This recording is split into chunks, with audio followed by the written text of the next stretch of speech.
Forrest and his wife Esther made a prayerful decision. He would leave home for a contracting gig on the obscure Pacific outpost known as Wake Island. As a master carpenter struggling to find consistent work, his hope was that this venture would finally allow him to pay off the family farm and secure their self-dependence. On 27 April 1941, Forrest departed the Boise area by bus, trusting that his faith would light the uncertain road ahead.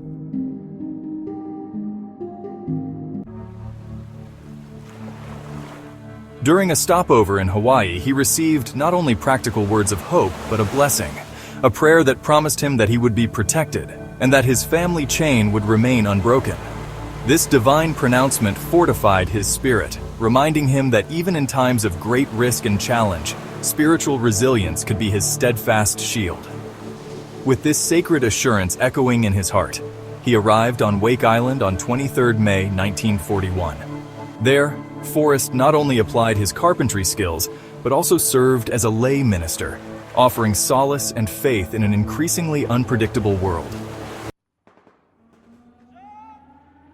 When Japan launched its surprise attack on Wake Island on 8 December 1941, just one day after Pearl Harbor, the island was thrown into chaos. Forrest threw himself into the defense. He cared for the wounded in the hospital until it was bombed, and then helped build a temporary underground hospital that saved countless lives. Even when an explosion on the battlefield narrowly missed him, leaving him with permanent hearing loss, his unwavering commitment, buttressed by his inner faith, never faltered. On 12 December, he conducted the mass burial of casualties. Major Devereaux, the commander of the defense, later recalled the grim proceedings. "We buried our dead that night. As men were killed, the bodies had been put in the reefer in Camp 2. Bomb shelters for the living had to take precedence over graves for the dead. Now, we buried them in a common grave in the darkness to hide our casualties from any Jap patrol plane that might fly over. We had no chaplain.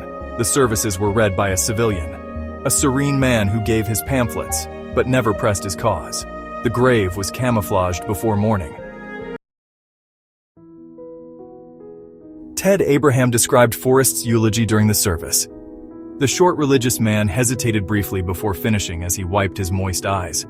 He stared at the common grave as everyone nervously squirmed and occasionally gazed at the sky. Finally, he raised his head and spoke slowly. "Let us bow our heads and remember the fallen comrades in silent prayer."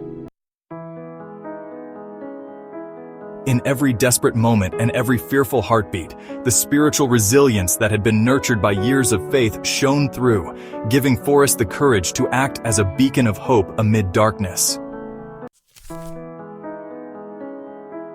Joshua 6 verse 9. "Have not I commanded thee? Be strong and of a good courage. Be not afraid, neither be thou dismayed, for the Lord thy God is with thee whithersoever thou goest."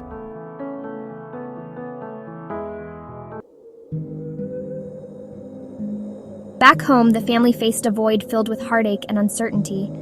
Esther and her 12 children bid farewell to Forrest with heavy hearts. 12-year-old Floyd, forced to shoulder responsibilities far beyond his years, fought to maintain the stability of the family farm, a lifeline that was now more tenuous than ever. When the terrible news about the attack and eventual fall of Wake Island reached them, despair seemed certain. For nearly 7 months, not a word came concerning Forrest's well-being.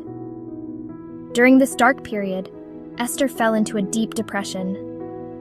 For nearly 7 months, not a word came concerning Forrest's well-being. During this dark period, Esther fell into a deep depression. Yet within the depths of this sorrow, a spirit of spiritual resilience began to emerge. In desperate times, the foundation of faith became an anchor. Esther's renewed determination to thrive arose from her inner strength and trust in divine providence. Reinventing herself as a successful saleswoman, she not only supported her family, but even managed to open a brick-and-mortar store in Boise. The promise given to Forrest resonated in her heart, and faith, far from faltering, deepened into an unwavering spiritual reliance that transformed hardship into hope. John 14:27. "Peace I leave with you, my peace I give unto you. Not as the world giveth, give I unto you. Let not your heart be troubled, neither let it be afraid." The Wake Island defenders were outnumbered. The island had fallen. With nowhere left to turn, he and 8 other men disappeared into the jungle, hoping to evade capture. But time was against them. The relentless sun, the unforgiving thirst. The jungle itself became another enemy. Almost 2 days later, the jungle released its hold on him. Forced from hiding, Forrest faced his captors. His war, at least for now, had taken another turn. Wake Island had fallen, and for Forrest and hundreds of other prisoners, escape was no longer an option. When the enemy loaded them onto the Nitamaru, a Japanese prisoner transport ship, the battle for survival took a new form. Not against bullets or bayonets, but against ever-present hunger, disease, and the elements disease spread like wildfire. Temperatures strayed from sweltering hot to freezing cold. The journey was one of the war's worst horrors, claiming lives before they ever saw land again. In captivity, Forrest's inner strength evolved into an extraordinary testament of spiritual resilience. Amid the harsh conditions of the POW camps, his resolve to nurture hope and faith proved invaluable. Serving as both a lay minister and an informal chaplain, Forrest organized quiet discussions with his fellow prisoners. Even though official religious services were forbidden, he conducted prayer meetings and funerals for those who had perished, ensuring that every soul was remembered and honored. By secretly maintaining a list of every casualty, he reinforced the belief that their lives mattered, strengthening the hearts of those in despair. Despite meager rations, grueling manual labor, and a regime designed to break the spirit, Forrest remained steadfast. He continued to fast each month, willingly sacrificing the sustenance he needed in order to share it with those more critically in need, especially the sick. A fellow POW reflected on his leadership with deep gratitude. "I'm not a member of your church, but I was 21 years old when I was captured. I was just a boy.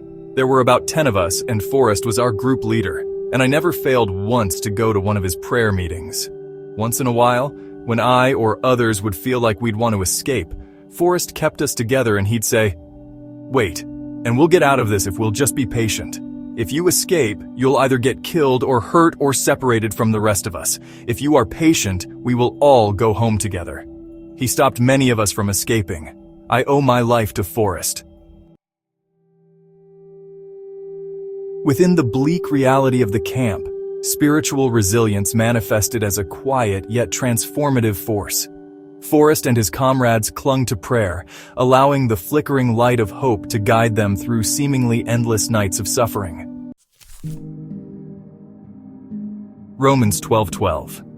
Rejoicing in hope, patient in tribulation, continuing instant in prayer.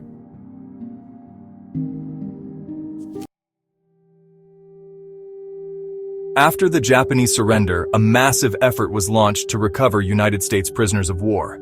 On October 6, 1945, Forrest finally returned home after more than 4 long years of separation, his spirit tempered by the harsh crucible of war.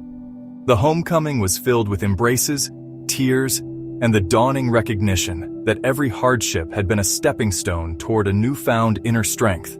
Their home, not only a physical shelter, but a sanctuary of shared memories, had been improved in his absence. A quiet testament to Esther and the children's resilience and the enduring power of faith. At the celebratory feast, 16-year-old Floyd recalled an impactful moment. While potatoes were peeled for the feast, the peelings were set aside to feed the livestock. Forrest lamented with tears in his eyes, "Those peelings could have fed us for weeks." Later that evening, during an intimate gathering with the family, Forrest recounted fragments of his ordeal, speaking only in murmurs that carried the weight of years in captivity. He said, "It was good to be forgotten." And true to his word, Forrest rarely spoke of the ordeal again.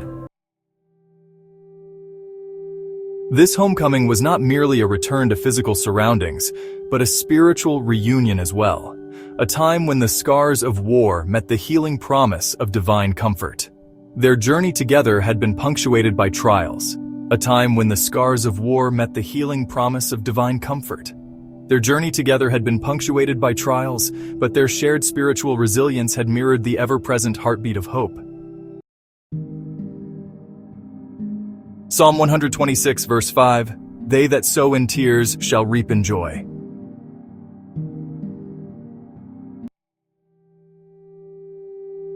Years passed, and the legacy of hardship was woven into the fabric of a new generation. Floyd eventually left the family home in Idaho, carrying forward the values his parents meticulously instilled. He served a church mission in Washington state, pursued higher education, and established a successful dental practice. Later, he even joined the Navy and served at Camp Pendleton alongside his brother Ron. In every chapter of his journey, Floyd discovered that the lessons of his past were inextricably linked to spiritual resilience, the inner fortitude that spurred him to brave new challenges with unwavering resolve. Yet even as stability slowly returned, fate had more trials in store. Floyd received devastating news. A plane carrying his parents and 2 brothers from Salt Lake City back to Idaho had crashed. Although everyone survived, his father was in the worst condition. And then, in a further cruel twist, Esther, the steadfast pillar of the family, suddenly passed away.